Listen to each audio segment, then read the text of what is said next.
My name is Grace Myers. I'm 36 years old. 20 years ago, my parents kicked me out of the house for getting pregnant in 10th grade. 16 years old. November rain. One suitcase. My mother pointing at the door, telling me I was dead to them. That same night, they signed papers erasing me from the family, me and any child I might ever have. I kept those papers. I kept everything. For 2 decades, I was invisible. They told everyone I'd moved abroad, built their spotless reputation on the grave of the daughter they threw away. Then last week, they showed up at my door, desperate, smiling, demanding to meet their grandson, a grandson they'd bragged about for months to 200 of their most powerful friends. They offered me $250,000. They had no idea that the grandson they'd been promising everyone didn't exist. And what they found instead would tear apart everything they'd spent 50 years building. Portland, Oregon, November 2004. I was 16, a sophomore at St. Catherine's Academy, and the youngest child of Richard and Diane Myers. On paper, we were the perfect family. My father owned a successful real estate law practice downtown, Myers and Associates, established 1987. My mother had been president of the Parent-Teacher Association for 4 consecutive years. We sat in the front pew at Grace Fellowship Church every Sunday, dressed in coordinated outfits my mother selected each Saturday night. But every family has its hierarchy, and I learned mine early. Nathan, my older brother, was 22 and in his 3rd year of dental school. He was the pride of the family, the son who would carry on the Myers name. Carolyn, 20, was studying to become a teacher, the dutiful daughter who never questioned anything. And then there was me. I was what my mother once called the surprise. Born when she was 34, 6 years after she thought she was done having children. I don't think she ever forgave me for disrupting her plans. The signs were subtle, but constant. Family photos displayed prominently in the living room somehow never included my school portraits. Dinner conversations revolved around Nathan's clinical rotations or Carolyn's student teaching placement. When I mentioned making the honor roll, my father would nod and say, "That's nice, Grace," before turning back to Nathan. I learned to make myself small, to not ask for too much, to not need too much. My father had a saying he repeated at every family gathering: reputation takes 20 years to build and 5 minutes to destroy. I didn't understand then how prophetic those words would become, or that I would be the 5 minutes he feared. I met Marcus Webb at the public library downtown. It sounds unremarkable, but for me, the library was sanctuary. A place where no one compared me to my siblings or reminded me of expectations I could never meet. I went there 3 afternoons a week, ostensibly to study, really just to breathe. Marcus attended Jefferson High, the public school my parents would never acknowledge existed. He was 17, worked part-time at his uncle's auto repair shop, and had the kindest eyes I'd ever seen. He found me crying in the biography section one October afternoon, after my mother had forgotten to pick me up from school for the 3rd time that month. "Hey," he said, sliding into the seat across from me. "You okay?" No one had asked me that in a very long time. We dated secretly for 2 months. He was gentle and patient and made me feel like I mattered, like I was someone worth remembering. October 28, 2004. I'll never forget staring at that pregnancy test in the bathroom of a gas station 3 miles from my school. 2 pink lines. My hands wouldn't stop shaking. When I told Marcus, he didn't run. He didn't make excuses. He held my hands and said, "We'll figure this out together, Grace. You're not alone." I wanted to believe him. Part of me did. But I knew my parents. I knew what mattered to them. And I knew that when I told them, their first question wouldn't be, "Are you okay?" It would be, "What will people think?" I decided to tell them at Sunday dinner. I didn't know it would be the last meal I'd ever eat in that house. Sunday, November 14th, 2004. 7:32 p.m. The roast beef was overcooked. I remember that detail because I was staring at it, trying to find the courage to speak while my father complained about a property dispute and my mother calculated which families would attend the church Christmas gala. I have something to tell you. The table went quiet. 4 faces turned toward me. My parents, Nathan home for the weekend, Carolyn visiting from college. I was 8 weeks pregnant, and I couldn't hide it much longer. I'm pregnant. My mother's fork clattered against her plate. My father didn't move. Who is the father? His voice was ice. Is it someone from St. Catherine's? Someone we know? His name is Marcus Webb. He goes to Jefferson High. He works at the public school. My mother's face had gone pale. You've been seeing a boy from the public school. He's a good person, Mom. Does he come from a good family? My father cut in. What does his father do? He lives with his uncle. He works at an auto shop. The silence that followed lasted exactly 11 seconds. I counted. Then my father stood. You will not keep it. Richard, my mother started. She will not destroy everything we've built. He looked at me like I was a stranger, like I was something that needed to be removed. If you keep that baby, you are no longer part of this family.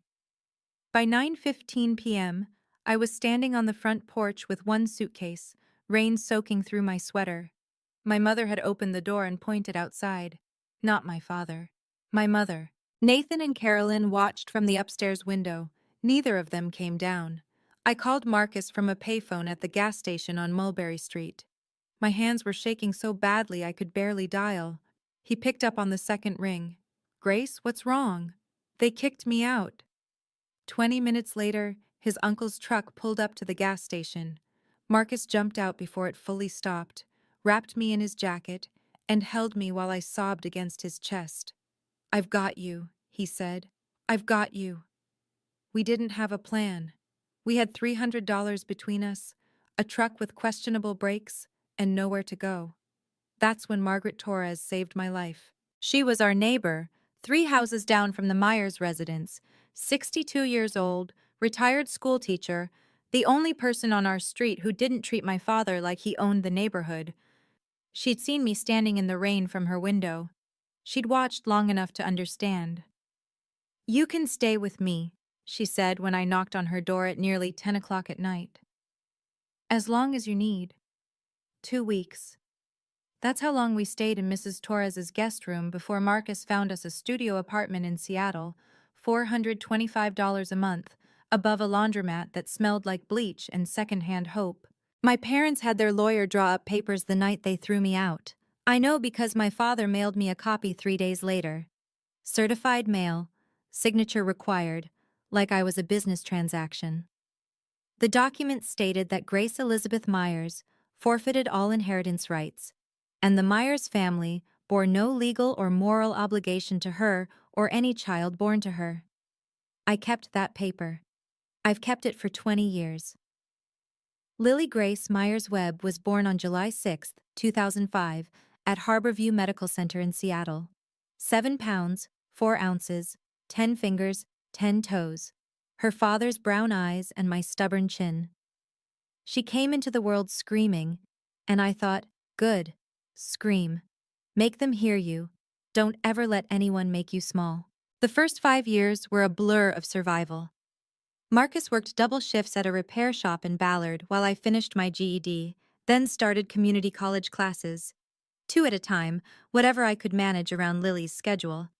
We lived on ramen noodles and free bread from the day-old bin at the bakery down the street.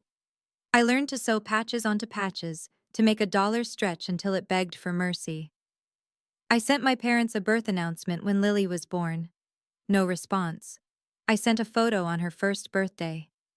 Silence. By her second birthday, I stopped trying. Marcus and I never got married. We kept saying we would someday, when we had money for a real wedding, when life calmed down. Someday kept getting pushed back. Then, on March 15, 2010, a delivery truck ran a red light on Aurora Avenue. Marcus was driving home from a night shift. The police officer who came to my door said he died on impact. He was 26 years old. Lily was 4. The life insurance policy Marcus had through work paid out $12,000. That was it. $12,000 for 26 years of a good man's life. I was 22 years old, a single mother with a 4-year-old daughter, $12,000, and absolutely no one to call. I could have given up then. I didn't. I'd started doing small interior design projects while Marcus was alive, decorating apartments for neighbors who couldn't afford professionals, staging homes for real estate agents willing to take a chance on a young mother with no credentials. I had an eye for it, people said. A gift for making small spaces feel like home. After Marcus died, I threw myself into that work like my life depended on it, because it did. 2012. I met Eleanor Vance at a design workshop at Seattle Central College. She was 52, recently retired as creative director of a major design firm, and looking for a project. For reasons I still don't fully understand, she chose me. "You have talent," she said after reviewing my portfolio. "Raw, unpolished, but real. Let me help you shape it." 2014. With Eleanor's mentorship and a $50,000 SBA loan that took me 3 attempts to secure, I founded Hearth and Home Interiors. Our first office was a converted closet in a shared workspace. 2018. 8 employees. Revenue, $1.2 million. 2022. Seattle Met Magazine ran a feature story on me. From teen mom to design CEO, Grace Myers' story. The journalist spent 3 days interviewing me about my journey, the pregnancy at 16, being cut off from my family, losing Marcus, building a business from nothing. I told her everything except my parents' names, not to protect them, to protect Lily from anyone who might try to connect her to people who never wanted her to exist. 2024. 22 employees. Revenue, $4.2 million. A corner office overlooking Capitol Hill. My daughter was 19, a sophomore at the University of Washington, majoring in psychology. She was brilliant and fierce and everything I'd hoped she would become. 20 years, no contact from the Myers family. Until last week. Tuesday, November 5th, 2024. 6:47 p.m. I'd just gotten home from a client meeting. A tech executive renovating her Mercer Island waterfront property. A contract worth $800,000. My mind was still running through fabric samples and lighting options when I turned onto my street and saw the car. A black Mercedes-Benz S-Class. Oregon plates. My heart stopped. I parked in my driveway and sat there for a full minute, gripping the steering wheel, watching 2 figures standing at my front door. The man had gray hair now, stooped shoulders. The woman still held herself with that rigid posture I remembered, that constant vigilance against anything that might disturb her carefully constructed world. Richard and Diane Myers. My parents. I hadn't seen them in 20 years. I considered driving away, going to a hotel, calling Lily, pretending this wasn't happening. But I was 36 years old. I owned a company. I had built a life without them. I would not run. I got out of my car and walked toward them. My father spoke first. "Grace, you look..." He paused, scanning me, my designer coat, my leather bag, my house. "Well, what are you doing here?" My mother stepped forward. Her face had more lines now, her hair a careful shade of ash blonde that didn't quite match her age. "We know about your son, Grace. We know you have a son." I stared at her. "We'd like to meet him," my father added. "We'd like to reconnect, as a family." The absurdity of it nearly made me laugh. 20 years of silence. 20 years of pretending I didn't exist. And now, they were standing on my porch, asking to meet a grandson they'd never bothered to know. A grandson who didn't exist. I let them into my house. I still don't know why.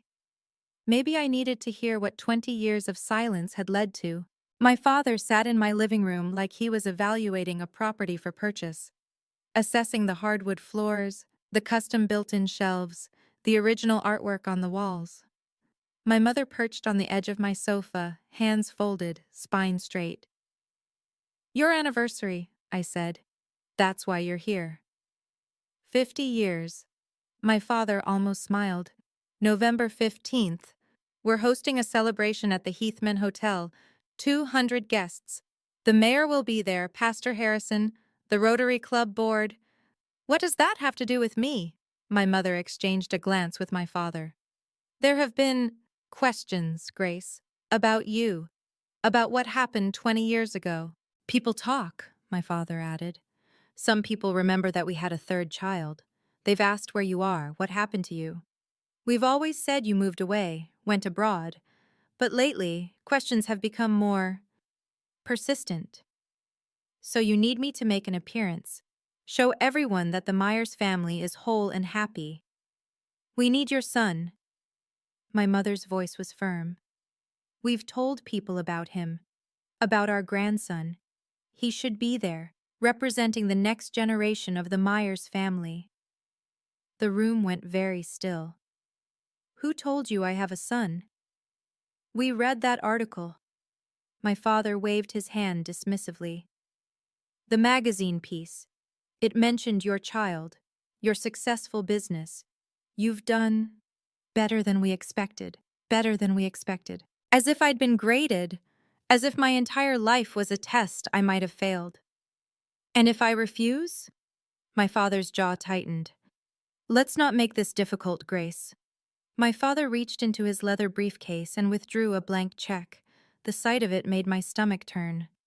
We're prepared to compensate you, he said, placing it on my coffee table. $250,000. You bring your son to the party, stay for 3 hours, take some family photos. Then you can return to your life. I looked at the check, then at my mother, who was nodding as if this were the most reasonable proposition in the world. $250,000, I repeated. Is that what 20 years of silence costs? We're also prepared to reinstate you in the family trust. My mother leaned forward, her voice dropping to a conspiratorial whisper. The combined estate is valued at $3.8 million. You would have an equal share with Nathan and Carolyn. I thought about that studio apartment above the laundromat. The nights I'd worked double shifts while Lily slept in a playpen behind the counter of a coffee shop because I couldn't afford childcare. The years I'd spent building something from nothing while they sat in their Portland mansion, pretending I'd never existed. And if I say no? My father's expression hardened. We would prefer not to involve your son directly, Grace, but if necessary, we can reach out to him ourselves, explain the situation, help him understand his family history. It was a threat, subtle but unmistakable. You want to contact my child, I said slowly, and tell them your version of what happened. We want to be a family again. My mother spread her hands, the picture of reasonableness. Isn't that what you've always wanted? I was about to answer when I heard footsteps on the stairs, and everything changed. Mom? Is everything okay? I heard voices. Lily stopped at the bottom of the stairs, her psychology textbook still in her hand. She was wearing sweatpants and a University of Washington hoodie, her dark hair pulled into a messy ponytail. She looked exactly like what she was, a 19-year-old college student who'd been studying in her room. My mother rose to her feet, her face cycling through confusion, calculation, and something close to horror. Who is this? This is Lily. I stood, positioning myself slightly between my daughter and my parents. My daughter, your granddaughter. Daughter? My father's voice cracked. But we were told, the article said child. You assumed the rest. Lily's gaze moved from me to the strangers in our living room. Understanding dawned in her eyes. These are them? The grandparents who threw you out when you were pregnant with me? My mother flinched. That's not... It was more complicated than... Which part was complicated? Lily crossed her arms.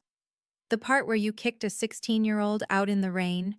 Or the part where you spent 20 years pretending she didn't exist? Young lady, my father started. I'm not your young lady. I'm the grandchild you never wanted to meet, the one you tried to make disappear.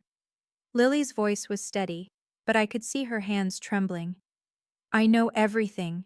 Mom never hid it from me. I know about the letter. I know about the inheritance papers. I know you told your friends she went abroad. My parents sat in stunned silence. Lily looked at me. They came here for a grandson, didn't they? Someone they could show off. Yes. She turned back to them with a cold smile. Surprise. My father recovered faster than my mother. I watched him recalibrate, the lawyer in him assessing this new variable. A granddaughter, he said carefully. That works. We can adjust the narrative. Lily can come to the party as what? Lily cut in. The secret granddaughter you've been hiding for 19 years? The daughter of the teen mom you threw away? We could say you were studying abroad. My mother's voice was pleading now. Recently returned. A surprise reunion. I was born in Seattle. I've never left the country. I'm a sophomore at UW. Lily laughed, but there was no humor in it. Do you even hear yourselves? You want me to lie to 200 people about my entire existence? The party is November 15th. My father checked his watch, as if time was the only variable that mattered. 10 days from now. We need an answer by the 10th. I stood. I think you should leave. Grace, I'll consider what you've said, but not tonight. Not with Lily here. My mother rose, gathering her handbag. At the door, she turned back.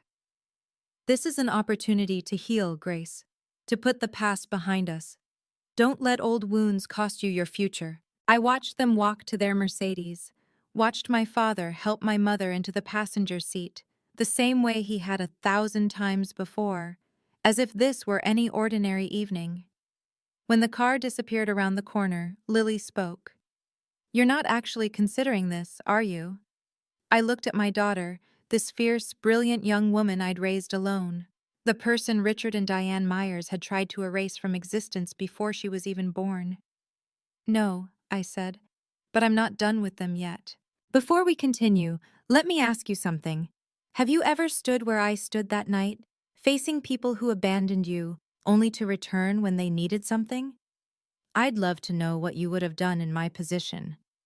Drop a comment below, and if you want to see how this all unfolds, hit that subscribe button.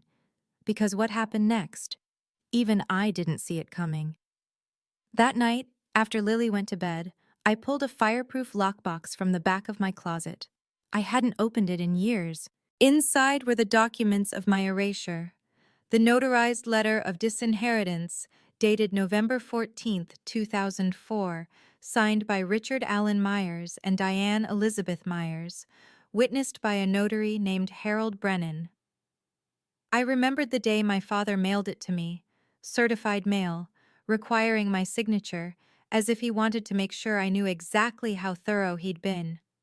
The document was 3 pages, legal language designed to be airtight, ensuring that Grace Elizabeth Myers hereby forfeits all claims to the Myers family estate, and that the family bears no legal or moral obligation to the aforementioned party or any dependents thereof. Any dependents thereof. Lily, reduced to 3 words in a legal document, erased before she took her first breath. I photographed each page with my phone, uploaded them to my cloud storage, made backup copies. Mom? I looked up. Lily was standing in my doorway, arms wrapped around herself. I couldn't sleep either. She sat beside me on the bed, looking at the documents spread across my comforter. Is that the letter? Yes.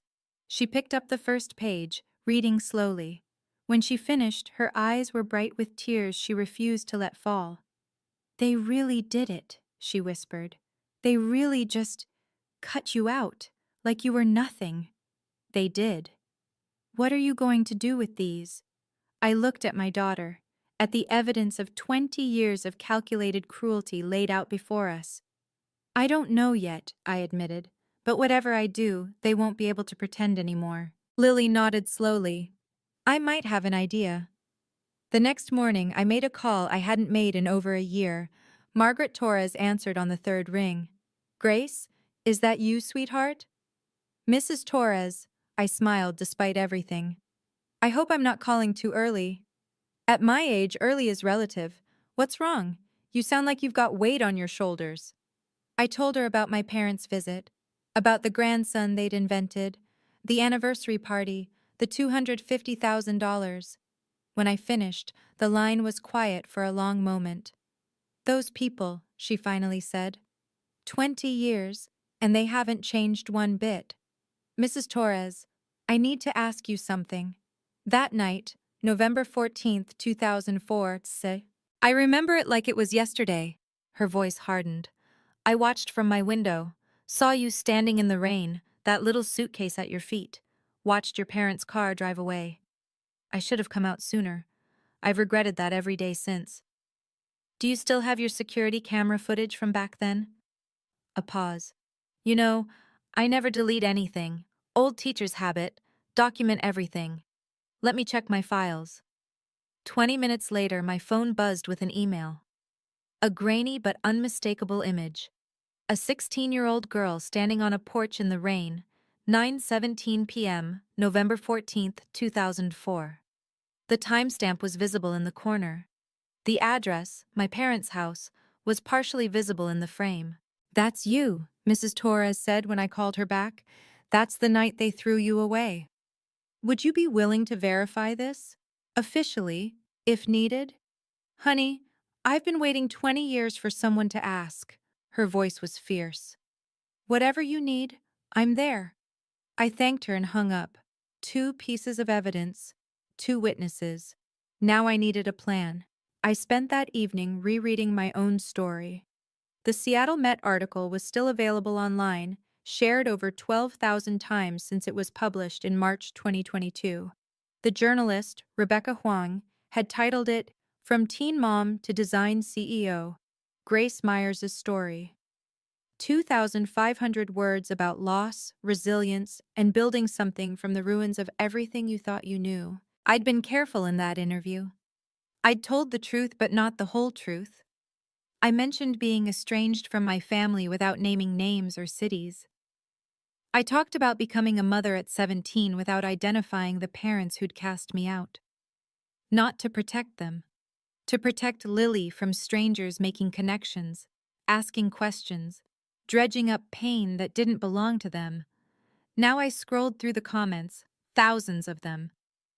This woman is incredible. Imagine being thrown away by your own family and still becoming this successful. I went through something similar. This story gives me hope. Someone should make a movie about her life. Seriously. One comment caught my eye, posted just 2 weeks ago.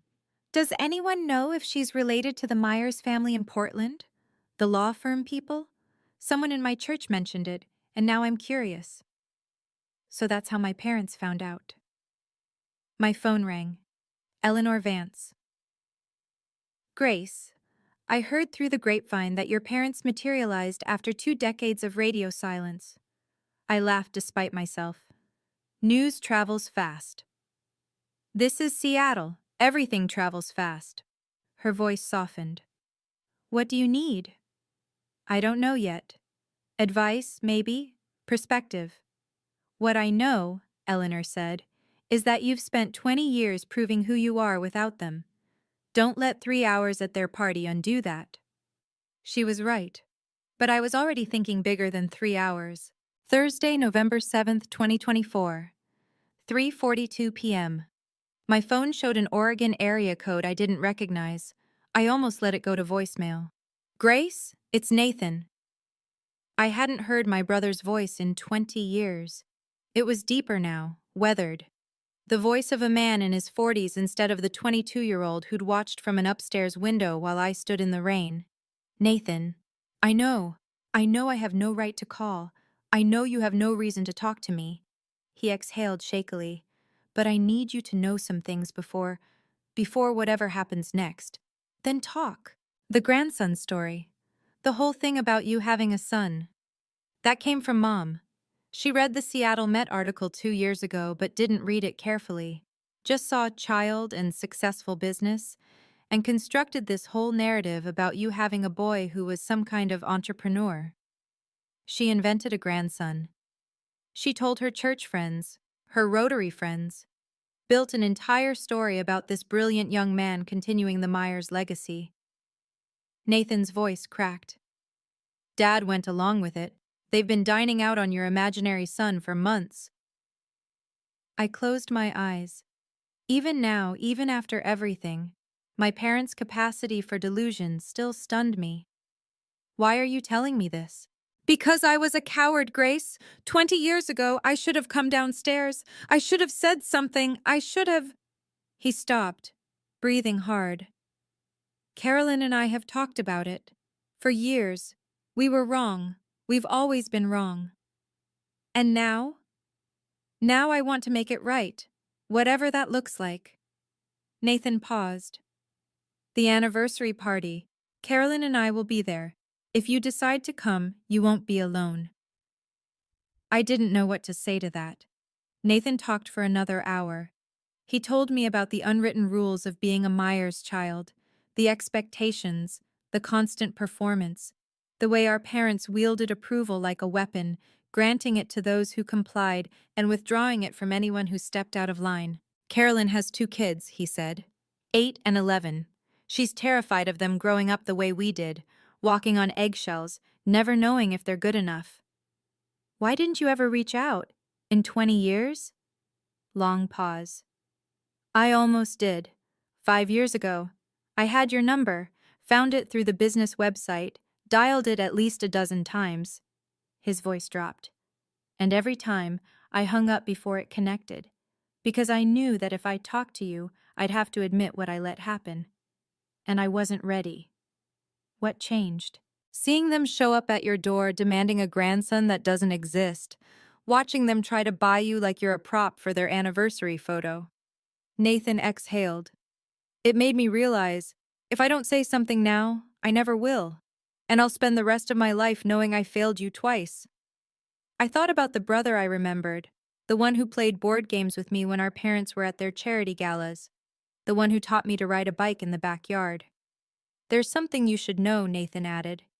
The anniversary party. There's going to be a family moment that gets live-streamed on the church Facebook page. Pastor Harrison's idea. A show of unity for the congregation.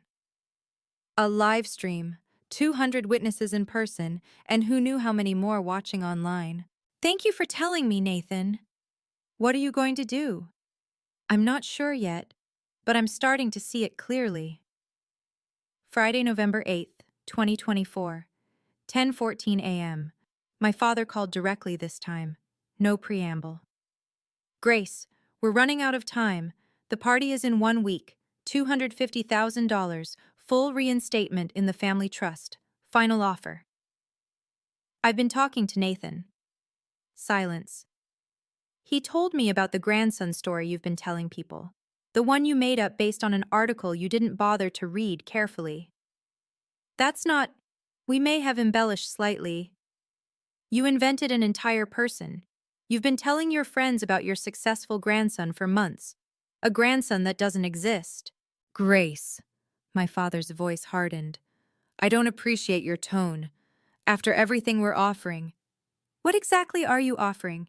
Money to make me perform for your friends? A spot in a trust you used to erase me? I kept my voice calm, steady. You're not offering me anything. You're trying to buy your way out of a lie you created. You have no right to judge us. Now he was angry. You're the one who destroyed this family.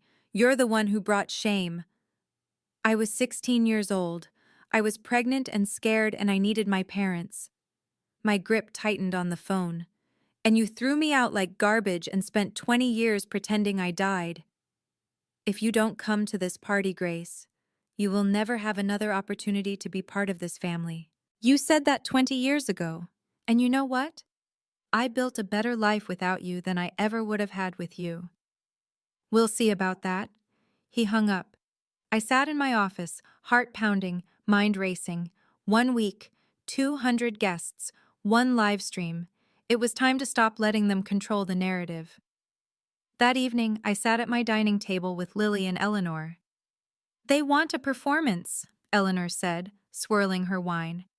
They want you to show up, smile for the cameras, validate 20 years of lies. They want to use you, Lily added, the same way they've always used you, as something to manage, not someone to love. I looked at both of them, my mentor, my daughter, the family I'd built for myself. I'm going to that party. Lily's head snapped up. Mom, not to give them what they want, to give myself what I need. I pulled out my phone, showing them the photos of the disinheritance letter, Mrs. Torres's security footage, the Seattle Met article. They've spent 20 years controlling my story, telling people I went abroad, inventing a grandson, making me disappear. And you want to undisappear, Eleanor said slowly. I want to tell the truth, in front of everyone who matters to them, on their stage, at their party, during their precious live stream. I took a breath. Not to humiliate them, but to stop letting them pretend I don't exist. I'm coming with you. Lily's voice was firm. They need to see who I really am, not their imaginary grandson, me. I reached for her hand. Are you sure this could be? I've spent my whole life knowing that my grandparents chose their reputation over my existence, I'm sure. I called Nathan that night. Your offer to stand with me, does it still hold? Carolyn and I talked. We're ready. Then I need you to do something. Don't warn Mom and Dad. Don't tell them I'm coming. Can you do that? Yes. Good. I looked out at the Seattle skyline, at the life I'd built from nothing. Because in 1 week, we're going to show them what family actually means. Saturday, November 15th, 2024, 6:47 p.m. The Crystal Ballroom at the Heathman Hotel was everything my parents would have chosen. Chandeliers dripping crystal, white tablecloths starched to precision, flower arrangements that probably cost more than my first month's rent in Seattle. 200 guests in formal attire, clutching champagne flutes, making small talk about golf handicaps and investment portfolios. I stood in the entrance with Lily beside me. She wore a navy blue dress, simple and elegant. I'd chosen black, professional, understated, impossible to ignore. You okay? She whispered. I'm about to crash my parents' 50th anniversary party to tell 200 people they've been lying for 20 years. I squeezed her hand. I'm terrified. That's not what I asked. I looked at her, this incredible young woman who'd grown up knowing her grandparents had tried to erase her, who'd built her own strength from that knowledge, instead of letting it break her. Yeah, I said. I'm okay. We walked in. The room was arranged around a raised platform at the far end, where my parents would give their speeches. A camera crew was setting up, the live stream for Grace Fellowship Church. I could see the Facebook Live indicator already blinking. And there they were. Richard and Diane Myers, standing on that stage, surrounded by well-wishers. My mother in champagne-colored silk. My father in a tailored navy suit. Both of them glowing with the confidence of people who believed they'd won. They hadn't noticed us yet. The room was too crowded, the attention too focused on them. But heads were starting to turn. Someone near the door whispered, "Is that?" Someone else. "The daughter from the article." The whispers spread like ripples in water. And then my mother looked up. My father had just begun his speech. 50 years of marriage has taught me that family is everything. Diane and I have built our lives around that principle. Our children, our community, our faith. His voice carried across the ballroom, amplified by the microphone, captured by the live stream camera. 200 faces watched adoringly. On the small monitor near the stage, I could see the Facebook Live comment section scrolling. Beautiful couple. God bless the Myers family. What an inspiration. My mother saw me first. Her champagne smile froze. I watched her hand tighten on my father's arm. He followed her gaze, stopped mid-sentence. The room began to notice. Heads turning, whispers building. Someone near the back said, loud enough to carry, "That's her. From the magazine, the design CEO." Someone else, "That's Richard's daughter?" I thought she was in Europe. My father recovered first. As I was saying, family has always... I started walking toward the stage. The crowd parted. Not dramatically. This wasn't a movie. But people stepped aside, sensing something was about to happen. Lily walked beside me, her chin high, her steps steady. Nathan appeared at the edge of the crowd. Carolyn beside him. They didn't try to stop me, they just watched. Grace! My father's voice came through the speakers, strained now. What a surprise. We weren't expecting. I climbed the 3 steps to the platform. The live stream camera tracked my movement. I could feel 200 pairs of eyes on me, plus however many were watching online. Hello, Dad? I took the microphone from his hand before he could react. Hello, everyone. My name is Grace Myers. For those of you who don't know me, and many of you don't, I'm Richard and Diane's youngest daughter. I paused. The one they told you went to Europe 20 years ago. The silence in that ballroom was absolute. I didn't go to Europe, I continued. On November 14th, 2004, 20 years ago tomorrow, my parents discovered I was pregnant at 16. That same night, they threw me out of their house. They had their lawyer draft papers disowning me. They told me I was dead to them. Someone gasped. The live stream comments were exploding. I could see them scrolling faster than anyone could read. They told everyone I'd gone abroad. For 20 years they pretended I didn't exist. I reached into my bag and pulled out the notarized letter. This is the document my father mailed me 3 days after throwing me out. It states that I forfeit all inheritance rights, and that the Myers family has no obligation to me or, I quote, any dependents thereof. I held it up to the camera, close enough to read. Those dependents? That's my daughter Lily. I gestured to where she stood at the edge of the stage. Your granddaughter, who you've never met. The grandson you've been telling your friends about for months doesn't exist. You invented him based on a magazine article you didn't read carefully. My father grabbed for the microphone. Grace, this isn't the place. When is the place, Dad? I held the mic out of his reach. When is the right time to tell the truth?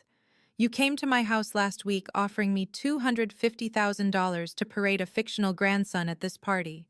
$250,000 to make your lie look real. I turned to the crowd, to the camera, to the 200 witnesses and the thousands watching online. I didn't come here for money. I came here because I'm done being erased. Pastor Harrison stepped forward. Richard, is this true? My father couldn't answer. My mother started crying. I'd only seen Diane Myers cry once in my entire childhood, at her own mother's funeral. Now tears streamed down her face, ruining the careful makeup she'd spent hours perfecting. Richard, Pastor Harrison's voice was firm. I asked you a question. Is what your daughter is saying true? The room held its breath. My father looked at the crowd, the mayor, the Rotary Club board members, the church elders who had respected him for decades. I watched him calculate, search for an angle, try to find words that would spin this into something acceptable. He couldn't find them. It was a difficult time, he finally said.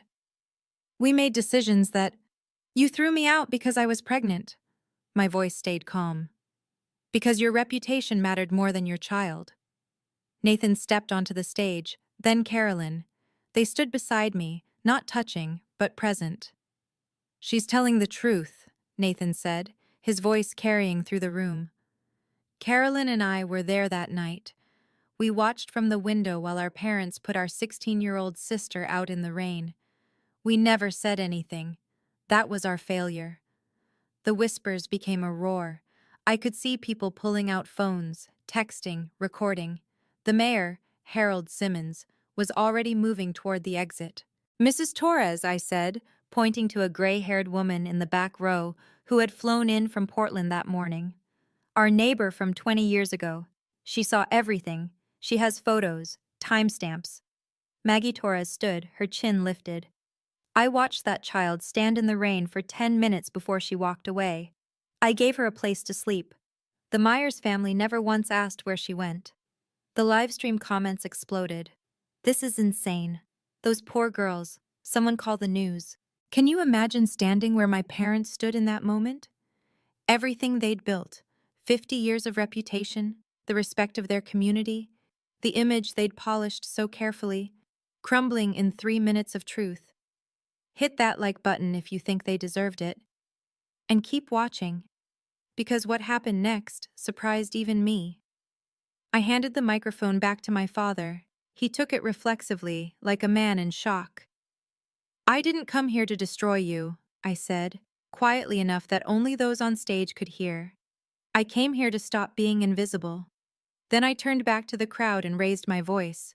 "I'm not asking for your pity. I don't need it. 20 years ago, I was thrown out with nothing.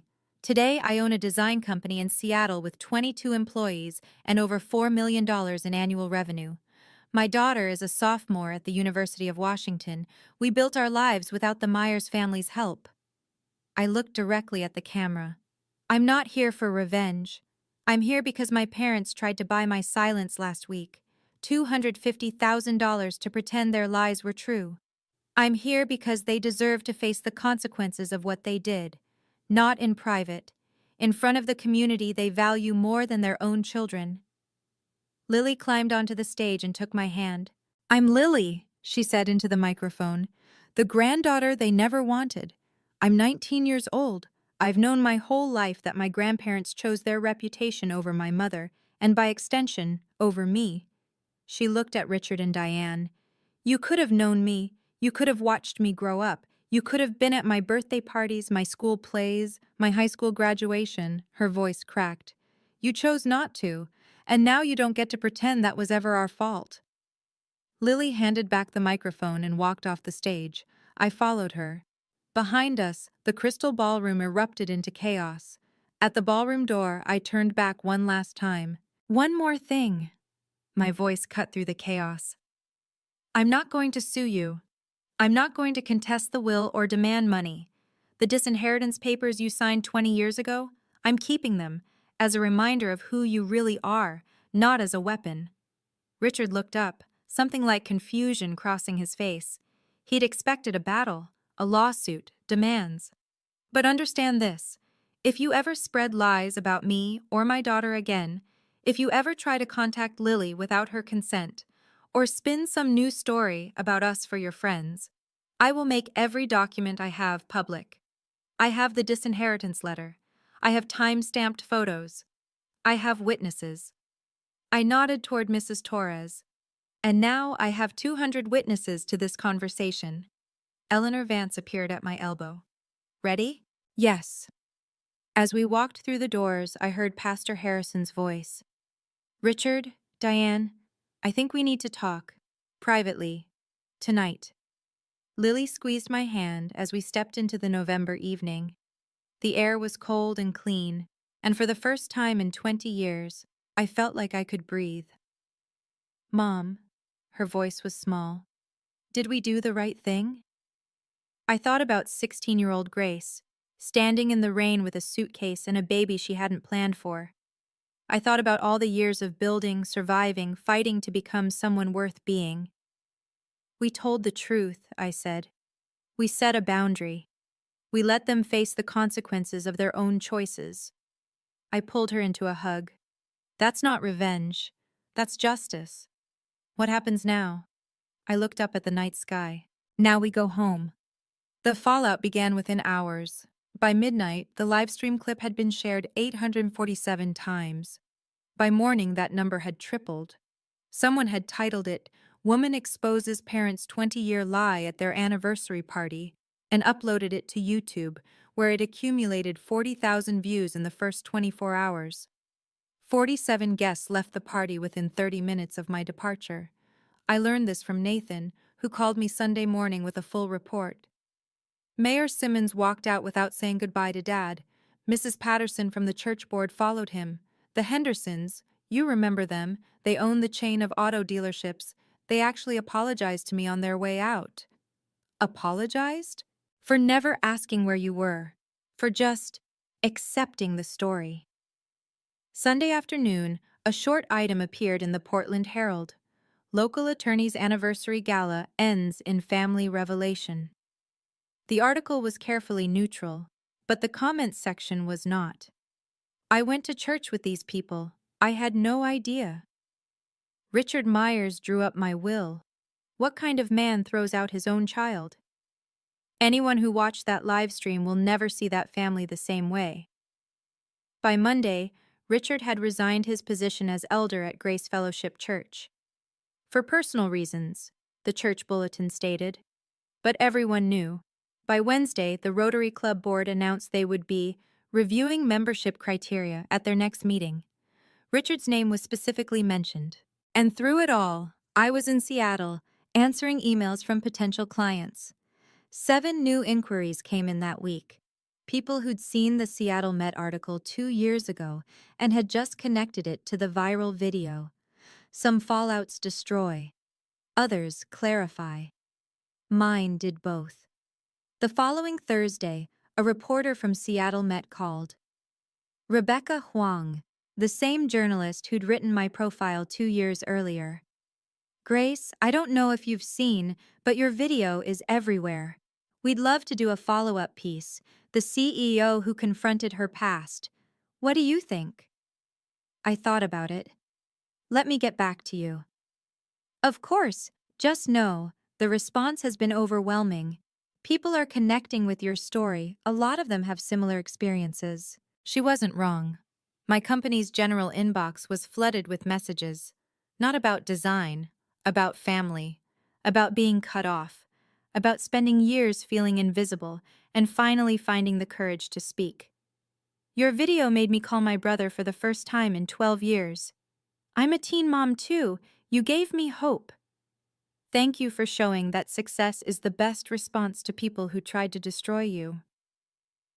Saturday, I flew to Seattle for Nathan and Carolyn's first visit to my home in 20 years. We sat in my living room, the same room where our parents had tried to buy my silence 2 weeks earlier, and talked for 6 hours. Nathan told me about the years of guilt. Carolyn cried when she met Lily for the first time. Their children, my niece and nephew, ages 8 and 11, played in my backyard while the adults tried to rebuild something from the wreckage. I'm sorry, Nathan said. I know it's not enough. I know sorry doesn't cover 20 years. No, I agreed. It doesn't, but it's a start. Lily watched from the doorway, this young woman who'd grown up without extended family, finally seeing what it might look like to have one. Imperfect, complicated, but real. 1 week after the party, my phone rang with an Oregon number. My mother. Grace? Her voice was hoarse, smaller than I'd ever heard it. I'm not calling to apologize. I don't know how to apologize for what we did. Then why are you calling? Long silence. I watched the video. The live stream. I've watched it 11 times. Another pause. I keep looking at your face when you're talking, trying to see my daughter, the one I put out in the rain. I said nothing. Your father is... She trailed off. He's not doing well. The church, the Rotary, his colleagues. Everyone is looking at him differently now. He doesn't know how to handle it. I didn't do this to punish him, or you. I know that now. Her voice cracked. You did it because you had to stop pretending. You did it because we gave you no other choice. Why did you call, Mom? The longest silence yet. Because I wanted to hear your voice. Because I haven't heard it in 20 years, and I realized I might never hear it again. She was crying now. Because my granddaughter stood on that stage and told 200 people she'd spent her whole life knowing we didn't want her, and I couldn't breathe. I closed my eyes. I'm not ready to forgive you, I said. I might never be, but I'm not going to hang up on you either. That's more than I deserve. Yes, it is. We stayed on the line for another minute, not speaking. Then she said goodbye. She didn't ask for another chance. She didn't demand anything. Maybe that was progress. Or maybe it was just the first step of a very long road. Thanksgiving, 2024. My dining table, the one I'd bought 3 years ago from an estate sale and refinished myself, seated 12. It had never been this full. Lily sat at my right hand, Eleanor Vance at my left. Mrs. Torres, who'd flown up from Portland again, was teaching my nephew how to fold napkins into swans. Nathan carved the turkey while his wife set out side dishes. Carolyn's daughters were arguing about who got to light the candles. My parents weren't there. We hadn't reached that point. Maybe we never would. But looking around that table, I realized something. I'd spent 20 years mourning a family that had never really wanted me. Now I was surrounded by people who'd chosen to be here, who wanted to know me, not a version of me, not a prop for their image, but me. Lily stood to make a toast. I wrote something, for Mom. She pulled out a folded paper. When I was little, I used to ask why I didn't have grandparents like the other kids. Mom always told me the truth, that they'd made a choice, and that choice wasn't about me. It took me years to really understand that. She looked at me. But I understand now. And I know that everything I have, everything I am, is because you never let their choice define us. She raised her glass. To the family we build, not the one we're born into. Everyone drank. Later, after the dishes were cleared and the guests were scattered through my house drinking coffee, I stood at the kitchen window. Lily appeared beside me. "You okay?"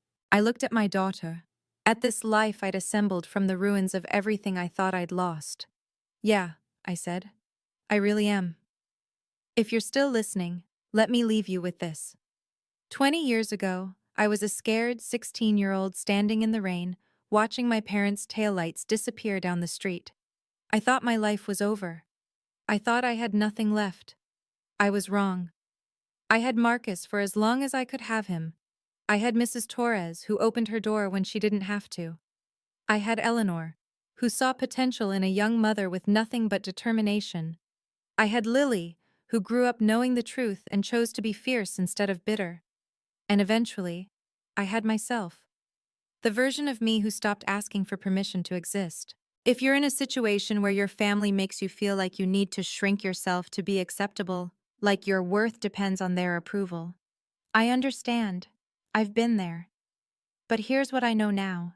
You don't need their validation to know your value. Setting boundaries isn't revenge, it's survival. And sometimes the family you build is stronger than the one you were born into. My parents still haven't apologized. Not really. Richard has barely spoken since the party. Diane calls occasionally, and I answer when I can. Nathan and Carolyn are trying. We're all trying. But I'm not waiting for them to change. I'm living my life. The one I built, the one I earned, the one that belongs entirely to me. That's not a happy ending, it's a real one. And real endings? They don't need applause. They just need truth. Thank you for listening to my story. If it meant something to you, if it made you feel less alone, please share it.